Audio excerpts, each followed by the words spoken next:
क्यों उसी को बोलते हैं सही से बैठा पढ़ ले तो क्या इधर विज्ञापन से पूरा पढ़ खत्म कर। पहले लिखल है विज्ञान किसे कहते हैं। विज्ञान हाँ सावधानी सावधानी पूर्वक पूर्वक ज्ञान को विज्ञान कहते हैं। सही हाँ हाँ सही है। सावधानी पूर्वक और क्रमबद्ध तरीके से किए गए प्रयोग और परीक्षण द्वारा प्राप्त ज्ञान को ही विज्ञान कहते हैं। नो चलेगा।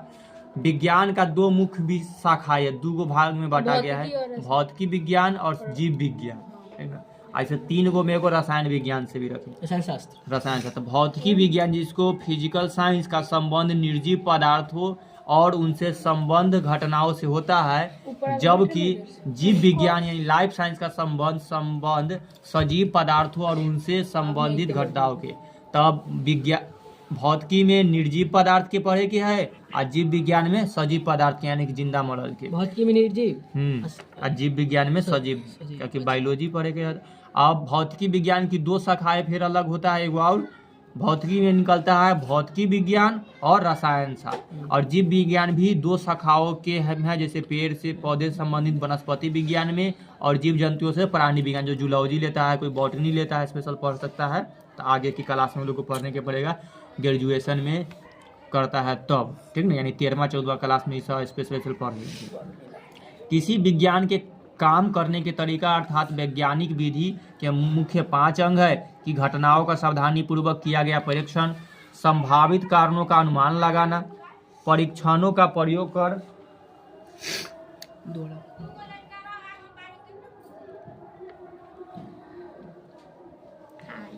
जांचों के आधार पर किसी निष्कर्ष पर पहुंचाना, आवश्यकता अनुसार विचारों और सोचों में अपरिहार्य परिवर्तन करना। वैज्ञानिक किसी एक राष्ट्र या किसी एक काल के नहीं होते हैं, वे समस्त मानव जाति के होते हैं। विज्ञान एक निरंतर चलने वाली मानवीय प्रक्रिया है। तो विज्ञान खत्म न हो रहा है, अभी फिर खोज करता है, फिर आगे चलकर होते तो एकदम प्रक्रिया चलते रहता है। महान वैज्ञानिक अल्बर्ट आइंस्टीन ने कितना ठीक कहा। अल्बर्ट आइंस्टीन ने जो कहे से देखो कि इस बात को हमेशा याद रखना कि जो अद्भुत बातें तुम अपने विद्यालय में सीखते हुए संसार के सारे देशों में कई पीढ़ियों द्वारा उत्साहपूर्वक किए गए प्रयास और अनवरत परिश्रम का ही फल है। यानी कि कोई चीज़ हम लोग अभी जो सीख रहे हैं कि कैसे कौन चीज़ पता हुआ है, तो ये सब बहुत सारा वैज्ञानिक बहुत मेहनत करके लाया है, तब किया है। आई लाइट के खोज किया, ये टेप बनाया, ये मोबाइल बनाया, सब बहुत वैज्ञानिक बहुत मेहनत करने के बाद खोज किया है, बहुत परिश्रम किया है। थॉमस अल्वा एडिसन, यह सब कुछ तुम्हारे हाथों में विरासत के रूप में दिया गया है ताकि तुम इसे स्वीकार करो। आप बोले कि ये सब कुछ खोज कर दिए, तुम इसको स्वीकार करो और इसे मान दो, इसमें वृद्धि करो। और कहे कि ये खोज जितना दूर हम खोज कर गए हैं उसको और आगे बढ़ाओ, यानी कि और करो। और एक दिन तुम अपने भी अगली पीढ़ी के लिए निष्कर्ष पूर्वक सौंप दो और अगली पीढ़ी के लिए और अच्छा चीज़ खोज करके जाओ। तो पहले मापन प्रणाली पहले के तो विज्ञान के बारे में हो गया। अब मापन के विज्ञान मापन पर आधारित है। किसी भी राशि की माप के लिए कुछ मानक मापों की आवश्यकता होती है। इसी मानक को उस राशि का मात्रक कहा जाता है, यानी कि यूनिट कहा जाता है। जैसे किसी राशि का परिमाण उसके मात्रक साथ तुलना करके ज्ञात किया जा सकता है। उदाहरण के लिए जब हम यह कहते हैं कि किसी टेबल की लंबाई 2 मीटर है, तो इसका अर्थ यह है कि 2 मीटर स्कूलों को एक सीधे सिरे से सिरा जोड़ करके रखने पर टेबल की लंबाई तुल्य होगा। यानी इतना नापा है तो 2 मीटर पता चला है। तो टेबल की लंबाई का परिमाप कितना है? 2 मीटर, यानी 2 गुने 1। इस प्रकार किसी राशि का परिमाण के पूर्ण विवरण के लिए निम्नांकित 2 बातों का ज्ञान आवश्यक है। पहला ज्ञान की एक मात्रक जिसमें राशि को व्यक्त किया जाता है कि अगर कोई के दूध खरीदे के है तो बोलेगा लीटर में, और कोई को कपड़ा खरीदे के है तो मीटर में खरीदाता है तो मीटर में खरीदेगा।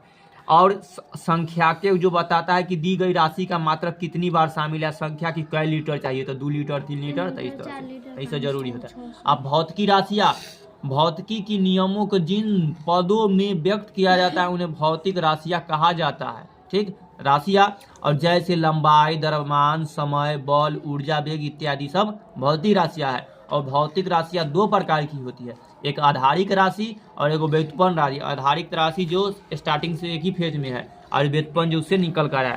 तो आधारिक राशि किसे कहते हैं? जो स्वतंत्र मानी जाती है, जैसे लंबाई, द्रव्यमान, समय इत्यादि वास्तव में आधारित राशि 7 है। तो आधारित राशि की संख्या कितनी है? 7 गो, जो आगे हम लोग पढ़ेंगे। व्युत्पन्न राशियां वे आधारित राशियों के पदों में व्यक्त किया जाता है जो इसी से निकल कर आएगा उत्पन्न होगा, जैसे क्षेत्रफल, आयतन, बल, कार्य, ऊर्जा इत्यादि। ये सब व्युत्पन्न राशि होगा। मात्राओं की पद्धति। आधारी राशियों के मात्रक को आधारी मात्रक तथा व्युत्पन्न राशि के मात्रक को व्युत्पन्न राशि कहते हैं। या मात्रक वह मात्रक जो किसी अन्य मात्रक पर निर्भर नहीं करता है उसे आधारी मात्रक कहते हैं। ठीक ना? तो आधारी मात्रक या आधारी राशियां इस तरह से। ऐसे मात्रक एक दूसरे के स्वतंत्र होते हैं।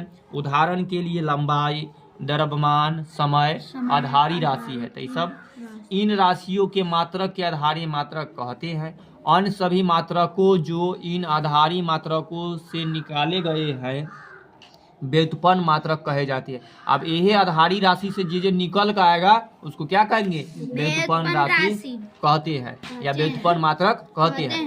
तो अतः उस मात्रक को जो आधारी मात्रकों पर निर्भर रहता है, अर्थात जिसे आधारी मात्रकों की सहायता से व्यक्त किया जाता है, उसे व्युत्पन्न मात्रक कहते हैं। जब भी आधारी राशि का कोई का भी हम मात्रक यूनिट बोलेंगे ना, तो ओकरा में हमेशा आधारी राशि घुसल रहता है, यानी कि व्युत्पन्न में आधारी राशि रहबे करता है। जैसे कि अगर क्षेत्रफल देखो, क्षेत्रफल का होता है सूत्र मीटर स्क्वायर, तो देखो हमें मीटर आना गया, तो ये सब तो आधारी राशि है, तो ये में आ जाता है। उदाहरण के लिए क्षेत्रफल मापने के लिए ये गया हमें, क्षेत्रफल मापने के लिए वर्ग सेंटीमीटर मात्रक का व्यवहार किया जाता है। अतः मात्रक उस वर्ग का क्षेत्रफल है जिसके प्रत्येक भुजा 1 सेंटीमीटर है और वर्ग सेंटीमीटर मात्रक आधारी पर निर्भर करता है। अतः हम व्युत्पन्न मात्रक इसी प्रकार आयतन, वेग, त्वरण, बल इत्यादि मात्रक व्युत्पन्न है। तो व्युत्पन्न के राशि कौन कौन है? आयतन, वेग, त्वरण, बल। तो ये सब कौन सी राशि है? तो व्युत्पन्न राशि है। सभी प्रकार की राशियों के लिए मात्रकों यानी आधारी तथा व्युत्पन्न के लिए पूरे समूह में मात्रकों के पद्धति कहते हैं। पूरा सिस्टम जहाँ चलता है तो उसको सिस्टम ऑफ यूनिट।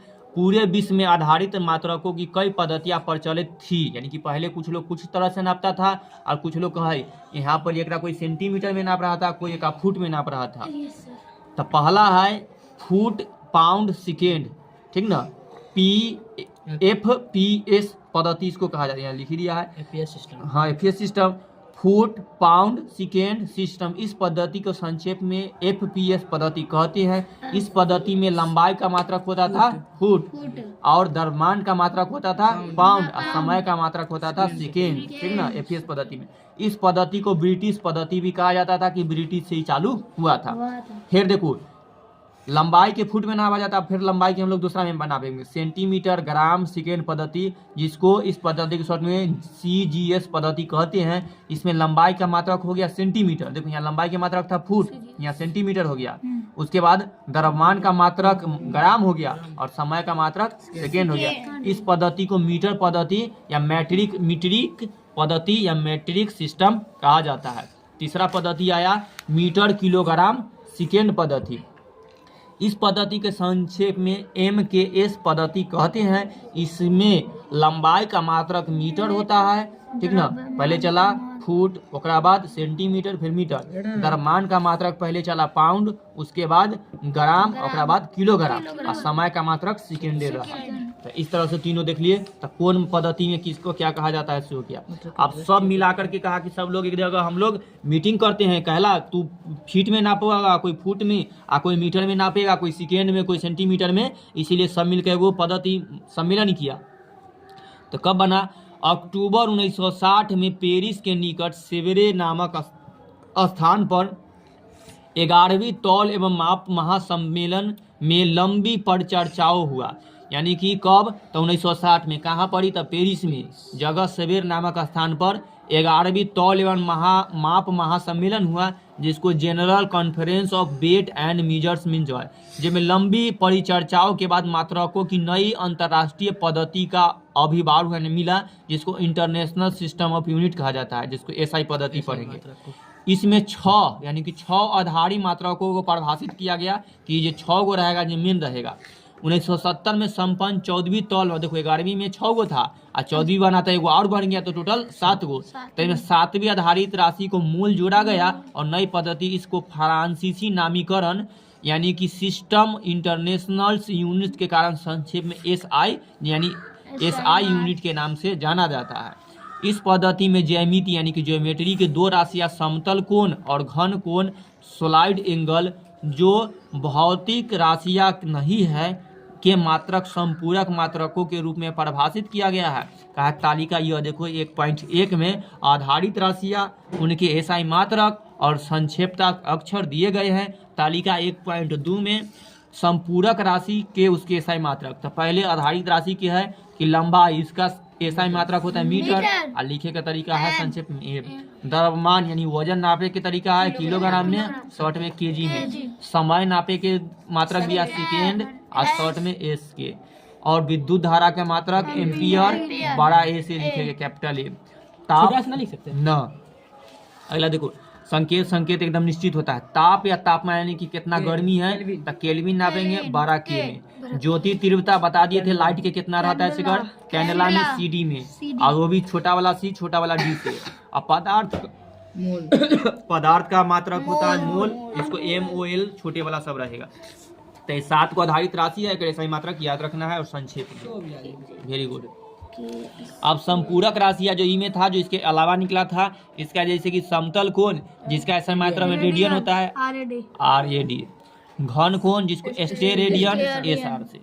और ध्यान दे कि कुछ मात्रक जो क्या क्या टेम्परेचर एम्पियर यही बताया कि किसको हम शॉर्ट में पढ़ सकते हैं, चल पढ़ाइए देते हैं, जरूरी है। हिंदी में ही मात्रकों के संक्षेप अक्षर यानी कि शॉर्ट में तरीका लिखने के अंग्रेजी के अक्षर ही होगा, ठीक ना, अंग्रेजी के अक्षर लिखाएगा।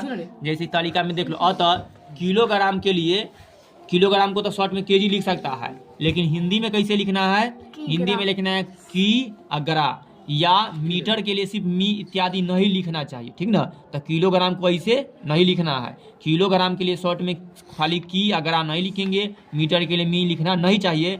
अंग्रेजी में अंग्रेजी नामों में कैपिटल लेटर से आरंभ नहीं करना चाहिए, अंग्रेजी में कैपिटल लेटर से शुरू न करना है। अतः 1 एम्पियर की धारा लिखना सही नहीं होगा, न कि 1 एम्पियर की धारा। मात्रकों का बहुवचन प्रयोग नहीं करना चाहिए, और मात्रकाओं में बहुवचन है कि उनमें एस नहीं लगाएंगे। जैसे हमें 5 ग्राम लिखना है तो उसको 5 ग्राम से एस नहीं लगाएंगे, या ग्रामो नहीं बोलेंगे, उसका सिर्फ 5 ग्राम ही बोलेंगे। 6 ग्राम रहता है यानी कि पुलर भी रहेगा तो एकरा में बदलना न है। जैसे 5 ग्रामों कह दिया है या 5 ग्राम्स, इनमें एस लगा दिया है, तो ऐसा गलती ऐसे नहीं लिखना है, क्योंकि 5 ग्राम का अर्थ होता है 5 गुने 1 ग्राम, तो ये इसे लिखना है। मात्रक ग्राम के लिए संक्षेप में जी लिखना चाहिए, न कि GM। तो ग्राम को शॉर्ट में क्या लिखना है, जी, वो भी छोटा वाला। SI मात्रक में GM का अर्थ होता है ग्राम मीटर, अगर हम GM लगा दिए तो एक अर्थ बदल जाएगा। इसका अर्थ कुछ नहीं बनेगा ना, ग्राम मीटर का, ग्राम मीटर फिर अलग हो जाता है। किलो के लिए संक्षेप में स्मॉल लेटर K से लिखना है, और केल्विन के लिए कैपिटल K लिखना है, ठीक ना। तो खाली किलोग्राम जब किलो रहता है तो K, और 12 केल्विन के लिए K, यह छोटका बड़का के उपयोग किया गया है। और 3 किलो ग्राम के लिए केजी लिखना चाहिए, न कि 3 kg, ठीक ना। तो यहाँ पर बड़ा वाला उपयोग न करे के, छोटे उपयोग करे के है, क्योंकि इसका अर्थ 3 केल्विन ग्राम हो जाएगा। अगर 12 लिख देंगे तो ये है 3 kg का अर्थ हो गया 3 किलोग्राम, और ये 3 kg का अर्थ है 3 किलोग्राम, और 3 किलो केल्विन ग्राम हो जाएगा। ताप और तापमान का मात्रक केल्विन के पहले ये जो डिग्री का शब्द होता है, डिग्री का प्रयोग नहीं किया जाता है, ठीक ना। जैसे 273 डिग्री केल्विन लिखना गलत होगा, केल्विन के पहले डिग्री शब्द नहीं लगता है, सब्जेक्टिव में रहता है। सिर्फ सेल्सियस और फॉरेनहाइट में डिग्री लगा सकती है। बुखार चेक किया जाता है तो कह देंगे कि 98 डिग्री सेल्सियस है या 98 डिग्री फॉरेनहाइट है, ठीक ना। लेकिन जब केल्विन में देखते हैं तो में डिग्री नहीं लगाया जाता। तो कहाँ पर कौन मात्रक के साथ क्या लगाना है हम लोग पढ़ लिए, कैसे लिखना है। अब कुछ उपसर्ग। मानक SI का उपसर्ग प्राय मापों के आधार पर व्युत्पन्न SI मात्रकों के पदों में व्यक्त करना बहुत सुविधाजनक नहीं होता है। उदाहरण के लिए पटना से दिल्ली से दूरी को मीटर में व्यक्त करना बहुत असुविधाजनक है, क्योंकि मीटर तो यहाँ से यहाँ तक तनके दूर होगा, और पटना से दिल्ली तो बहुत दूर है, तो वो हजारों मीटर हो जाएगा, तो उसको व्यक्त करना चाहे तो असुविधा होगा। कागज की मोटाई व्यक्त करने के लिए बहुत कम है, कागज तो मीटर में नहीं तो वो मीटरों से कम है। तो एकरा करने के लिए इन्हीं कारणों के लिए अंतर्राष्ट्रीय समिति में SI उपसर्ग परिभाषित किया गया है, जिसमें हम छोटा से छोटा चीज को नापेंगे और बड़ा से बड़ा। अगर जैसे में कि बहुत छोटा चीज नापे के है तो माइनस में जाएंगे, मिलीमीटर में जाएंगे, और बहुत बड़ा में जाएगा तो एकटा पेकटा किलोग्राम में जाएगी है। जी हाँ, अगर सबसे नॉर्मल वाला पर ले लेते हैं हम लोग, हाँ, कि अगर मिलीमीटर सबसे छोटा तन्नी वो चीज है जो दिखाई न देता है, ओकरा नापे के है, तौले के है, तो ओकरा ले मिली में देखेंगे, ठीक ना। ठीक, ml तो मिली हो जाता है जो 10 के पावर -3 होगा। ओकरा से और छोटा नापे की है तो माइक्रो में, यानी मिली से भी छोटा कौन होता है, माइक्रो। ओकरो जैसे देखो मिली में कभी चीज देखा होगा कि दवाई पाया था तो ml लिखल रहता है कि उसमें कितना तन्नी को बोतल रहता है पानी वाला, इतनी को दवाई 5 ml एकदम लिखल रहता है ऊपर से पर, तो वो ml में रहता है, ठीक ना। तो ऐसे मिली है तो ml और आगे हम लोग जाएंगे तब मिलेगा। म्यू है ना, हाँ म्यू इसको पढ़ते हैं, माइक्रो को म्यू। एक कल भी एगो दिखाए थे म्यू कुछ लिखल था, तो माइक्रो तो इसको आकर संकेत म्यू से पढ़ते हैं। माइक्रो एक जहाँ लिखे है माइक्रो, अगर ओकरो से छोटा चीज नापेगा तो 10 के पावर -6, यानी कि सब म्यू एक संकेत है। कोई चीज अगर कोई बहुत छोटा चीज है तू नाप रहा है, पहले तो माइक्रो वाला चीज के तू नंगी आंखों से देखबे ना कि माइक्रोस्कोप से नापेगा, तो माइनस है मतलब एक के नीचे 10, एक बटा 10 के पावर 6 होता है इस, ठीक ना। ऊपर चल गया है तो माइनस में हो गया है, यानी 1 अब बट्टा में 10 के पर 6 गो जीरो, ठीक ना। तो एक माइक्रो में तो बहुत छोटा चीज है, देख नहीं सकते तो माइक्रोस्कोप से देखेंगे, और नापे उपे के है तो म्यू में। अगर तोरा लिखेगा कि तू ना पाए जब तनिक तोरा कोई कीड़ा दिखाई दिया कितना मीटर है वो, तो ओकरा बोलेंगे कि 10 के पावर -6 माइक्रोमीटर है। तो एक में सामने क्या लेगा, ऐसे क्या लेगा। ओकरो से छोटा नापे के है तो नैनोमीटर, ये सब माइक्रोस्कोप से नाप सकता है, देख सकता है।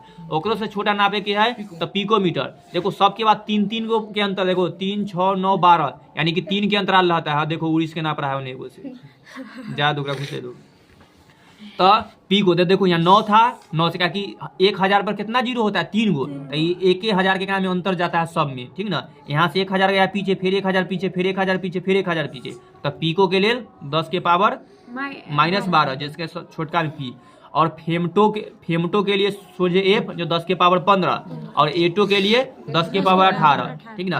अब तो ये पीछे की तरफ घटते जा रहे थे, अब आगे हम बढ़ते जाएंगे, फिर 3 गो बढ़ेगा।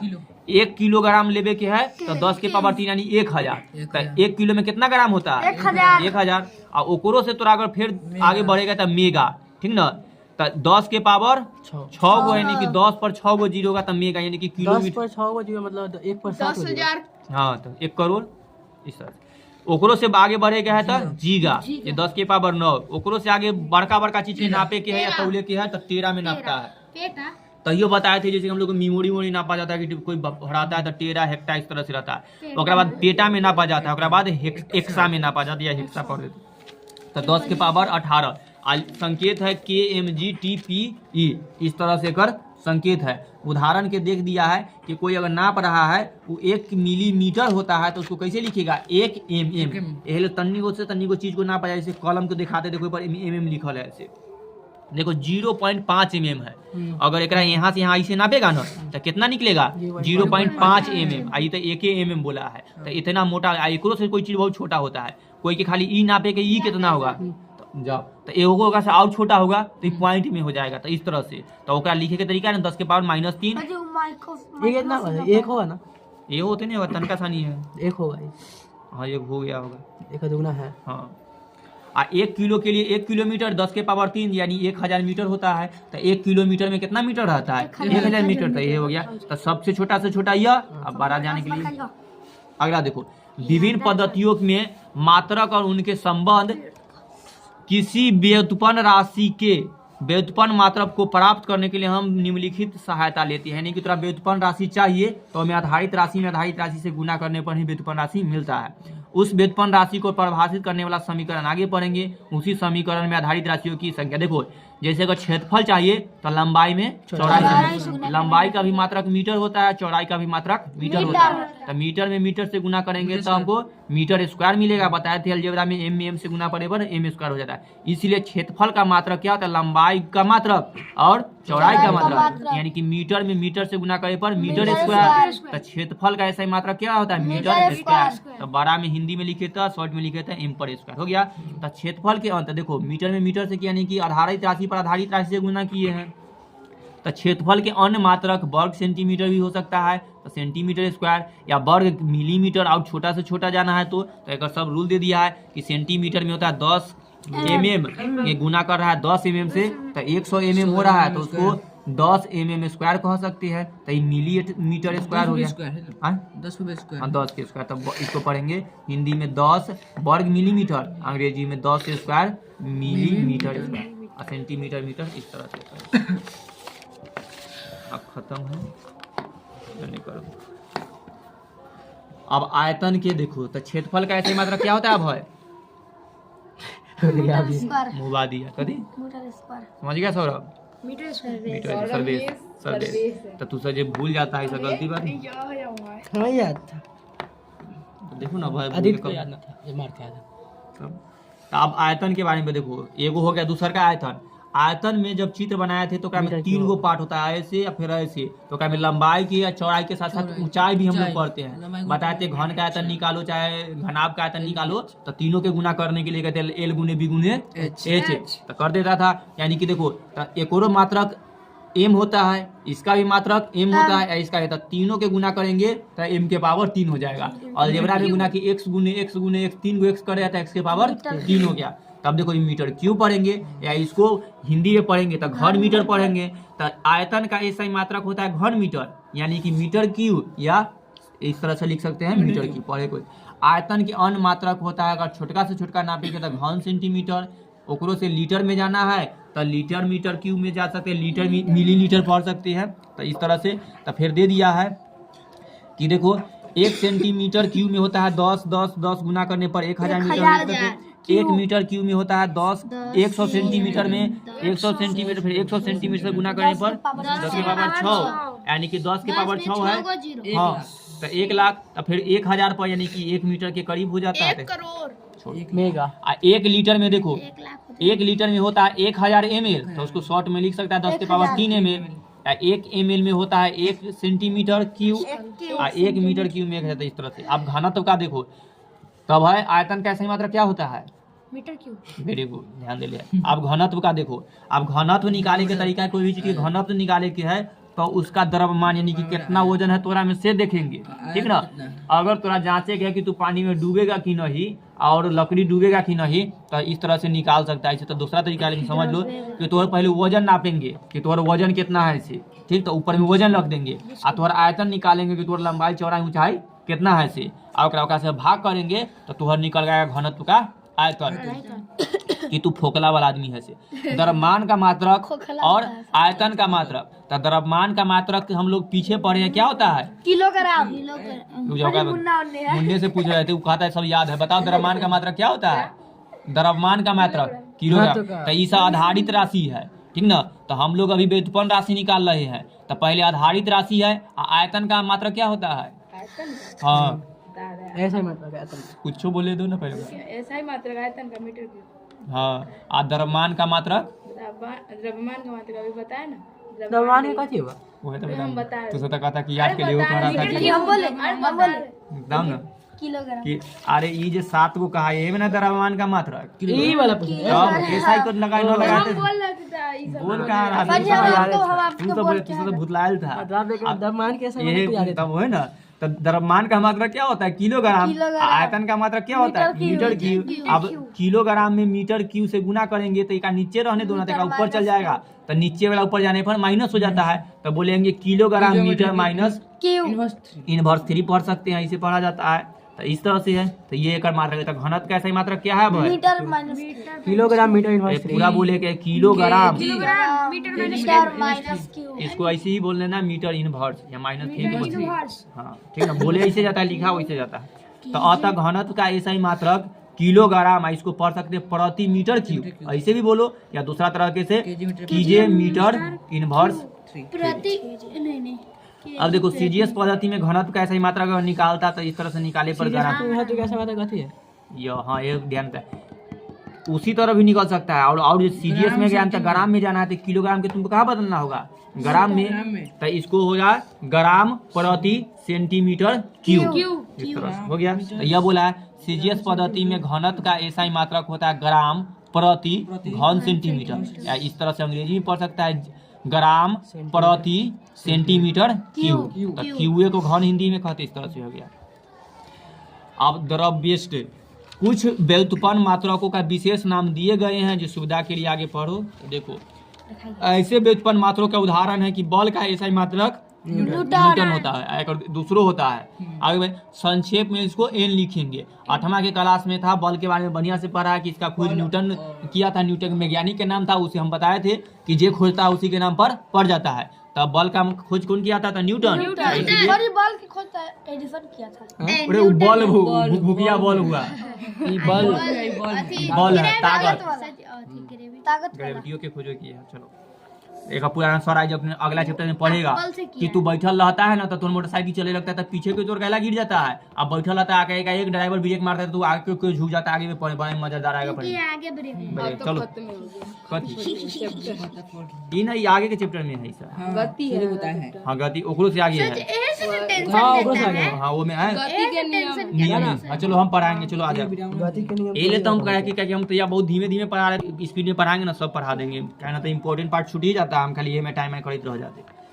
चलो तो आप पढ़ो, यह है बल के बारे में। तो बल का ऐसा ही मात्रक तो शॉर्ट में न्यूटन होता है, दूसरा भी मात्रक होता है। ऊर्जा का ऐसा ही मात्रक जूल होता है, जिसको संक्षेप में 12 वाला जे लिखा जाता है इत्यादि। अब देखो निकालते हैं तो याद रखना, बल का ऐसा ही मात्रक क्या होता है? न्यूटन। तो बोतलाए है जिसको बड़का एन में लिखते हैं। ऊर्जा का मात्रक क्या है? जूल। जो बड़का जे में लिखते हैं। थोड़ा सा याद देता आयुष ध्यान दे ले। अब देखो प्रति एकांक क्षेत्रफल पर लगने वाला बल को दाब कहते हैं। दाब हम लोग बल के बारे में अब दाब पढ़ेंगे। दाब 8वीं क्लास में था कि दाब किसे कहते हैं? तब प्रति एकांक फल क्षेत्रफल पर लगने वाला, जैसे खटिया पर चित्र वाला था 8वां की क्लास पर, यहाँ पर लिखा था धस ज्यादा। देखो तब प्रति एकांक क्षेत्रफल पर लगने वाला खाली यही बल लग रहा है तो इसको क्या कहेंगे? दाब। तो दाब निकाले के तरीका है कि बल बटा क्षेत्रफल। एक सूत्र हो कभी भी तुरा कहेगा कि तो वही तो बनेगा। तो इसको जब बल में क्षेत्रफल से भाग करेंगे तो शॉर्ट में बना दिया है, बल का मात्रक होता है न्यूटन और क्षेत्रफल का होता है मीटर क्यूब। तब दाब का ऐसा ही मात्रक बन सकता है न्यूटन वर्ग मीटर क्यूब, या उसको पलट देंगे तो इन्वर्स बना देंगे, एन मीटर इन्वर्स टू। अतः इसको दूसरा शब्द में पास्कल भी कहा जाता है। तो दाब का ऐसा ही मात्रक पास्कल भी कहते हैं। और 1 पास्कल बराबर 1 न्यूटन वर्ग मीटर होता है या प्रति मीटर स्क्वायर होता है। इतना पढ़ लिए। गैसीय दाब के मापन का एक मात्रक एटमॉस्फियर यानी कि क्षोभ मंडल वाला बता रहा है, इंग्लिश लिख दिया देखो। तो गैसीय दाब का मापन एक मात्रक एटमॉस्फियर है और वायुमंडल में वायु का दाब वायुमंडलीय दाब कहलाता है और समुद्री सतह पर वायुमंडलीय दाब 1 एटमॉस्फेयर होता है और इसे सामान्य दाब कहा जाता है। जैसे 1 एटमॉस्फेयर बराबर होता है 1.013 गुने 10 के पावर 5 पास्कल। पास्कल का संकेत है कैपिटल पी और छोटा वाला स्मॉल ए, ठीक। और उतना बराबर यहाँ पर बार बार चला था ना 013, तो ये हटा कर डायरेक्ट 01 कर दिया है, ठीक ना। उसके बाद हटा दिया है, इन्हें से 5 हो गई। सही है। हाँ ये पॉइंट चलते गए मतलब ये खत्म न हुआ था, कहीं छोड़ना है ना तो पॉइंट के बाद 2 अंक या 3 अंक पर छोड़ सकता है। तो या 3 अंक पर छोड़ो या 2 अंक पर, कोई अगर यहीं तो छोड़ा है तो ठीक, कोई यहीं तो छोड़ा है, इतना बराबर ये इतना है। अब ताप और उष्मा के बारे में पढ़ते हैं। ताप और उष्मा के अंतर पीछे वाला में था, गर्मीय होता है लेकिन ये वो अलग तरीका। मापकों की अंतर्राष्ट्रीय पद्धति में ताप या तापमान, जिसको टेम्परेचर मापन के लिए केल्विन पर माप प्रक्रम का व्यवहार किया जाता है। कि ताप नापने के लिए किसका उपयोग किया जाता है? केल्विन। बताओ राजा, ताप का मात्रक क्या होता है? ताप का मात्रक, हाँ ताप का ऐसा ही मात्रक होता है फर्स्ट ने बता दिया केल्विन। हाँ तब सालम बोल दिया सालम मतलब कि देखो ध्यान सुमन ने फर्स्ट ने बताया हाँ, ताप या तापमान के जो 7 को आज क्लास में ना केल्विन है। अरे वो तुम देखो यही ना हम एकदम बताए थे कि जे जैसे पढ़ता है ना ओका मास्टर की आवाज सुन ले रहता है, देख ले रहता है, तो जैसे बोलेगा ना ओका तुरंत याद आ जाता है। हम यहाँ ना कहे कि हम टेस्ट लेते तना कि कोई बोलो ना, तो हम तनको बोलेंगे तो याद आ जाएगा कि कोई बात हम सुने तो पहले हुआ पढ़ ले तो दिमाग सेट करे, वो खुद बोलवा देता है। यही लिए हम कितना चीज़ यहाँ पढ़ा देंगे आ स्कूल में कोई अचानक आकर बोल देगा ना तो समझे ना कि कथी बताना है ऐसे, और वही हम जाकर पूछेंगे तो सब बताएगा आंसर, क्योंकि ओकर हमारा बात सुनते ओकर आंसर पता है। तो वो कुछ के ऐसे होता है, यही लिए सब होता है। हुआ बार बार रिपीट करवा दिया तो तुरंत आंसर बोल देता है। चलो यही बात होता है। चलो इस मापकरण पर बर्फ के गलनांक का मान देखो, आप बोला है 273.15 तथा जल का देखो घटनांक तो गलनांक यानी कि कोई बर्फ उर्फ गल सकता है, तो इतना तापमान आएगा ना तो पानी बर्फ पानी में बदल जाएगा। कितना 273.15। इहो में से आगे पढ़ेगा तो 1.5 हटा देगा।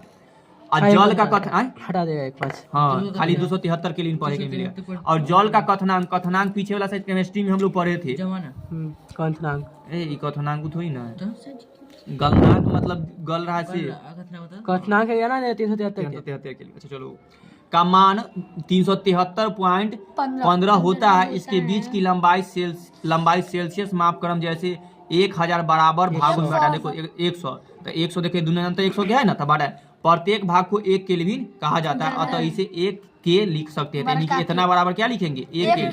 ठीक, तो आगे बोला बर्फ का गलनांक होता है 0 डिग्री सेल्सियस। कथनांक मतलब उबलना, तो जल का 100 डिग्री। तो सेल्सियस में रहेगा तो इतना, 1 सेल्सियस बराबर होता है 273.15 केल्विन। देखो या शॉर्ट में बोला है कि लगभग 273 केल्विन लिख सकते हैं। और जल का कथनांक यानी कि अभय जल का कथनांक कितना होता है 113। थोड़ा सा खोपड़ी खोल कर मारे जे रहता है से कम से कम बोला ना दूगो में से हो कोई कहाँ उंगराइत रहता है, कहाँ ध्यान रहता है। हाँ मार, हाँ हाथी पर मार रहे हैं दादा हाथ के तकनीक से देखो जल का कथनांक का मतलब कि जल कितना डिग्री पर गर्म हो जाएगा, तो 100 डिग्री सेल्सियस पर। अगर सेल्सियस में पूछेंगे तो 100 डिग्री, और केल्विन में कहे तो 273 के लिए 373 बोल सकता है।